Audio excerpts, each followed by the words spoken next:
At the end of the last video, I left you with an exercise where I suggested that you change this value to 34 from the 36 that it was, and then asked you to trace this program to predict what the output would be. In this video, I'm now going to show you the trace. So let's look at the overall structure of the code. You can see here we have a function, and on this line you can see we're invoking the function. If you look to the signature of the function, you can see what its name is, its gross pay, and here it's got 3 parameters. So the function is expecting to see 3 parameters. If you look at this, you can see you've got a list that contains 34, 10, and 2, which are respectively the hours worked, the hourly rate, and the overtime rate. And if you now consider this invocation of the function, or if you prefer the calling of the function, you can see here I've got details, which is the name of this list. But look in front and you can see I've got this asterisk. Now that means that the list will be unpacked into its separate elements. And I'm going to show that by the elements appearing here.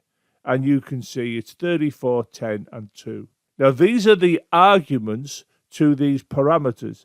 In other words, they're going to be passed appropriately. And you can see that happening now.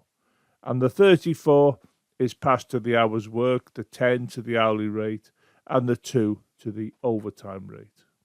We are now executing the code inside the function. So the next thing we need to consider is this here, which is asking, is the hours worked greater than or equal to 35? Now we can see that the hours worked is 34. Consequently, we are asking, is 34 greater than or equal to 35? Well, the answer it isn't. So it's quite clear that this gives false. And because this is false, we now execute this code that comes after the else of the if-else selection construct. And this code is not executed. So this is the program statement that executes next. And you can see it is taking the hours worked, which is 34, and it is multiplying it by the hourly rate, which is 10.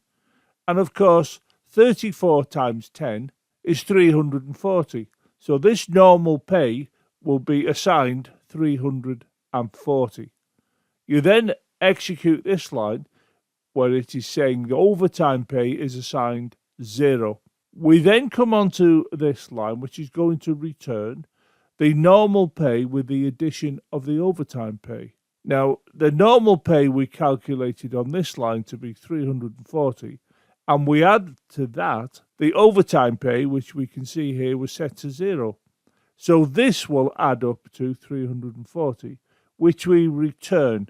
And I like to think of it as returning to this position, where it is then assigned to weekly wage. So weekly wage will now be 340.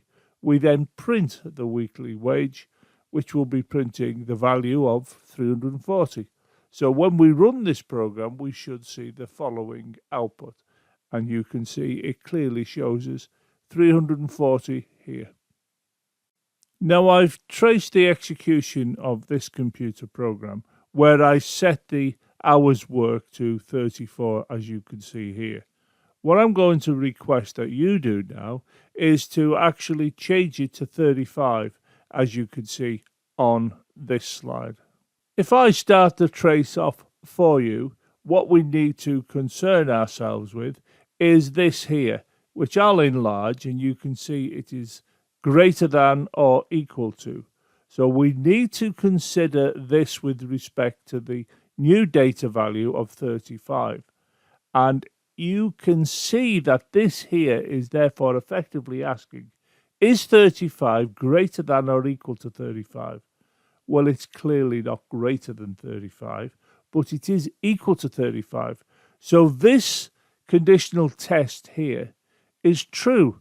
And because it's true, these program statements will execute, and the program statements after the else will not execute.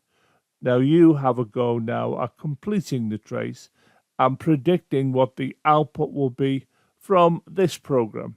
I will complete the trace in the next video in this playlist, but at the same time I'll be concentrating on something referred to as boundary testing, which is an important feature when you're looking at your own code and seeing if it takes into account all eventualities with respect to the execution of the code.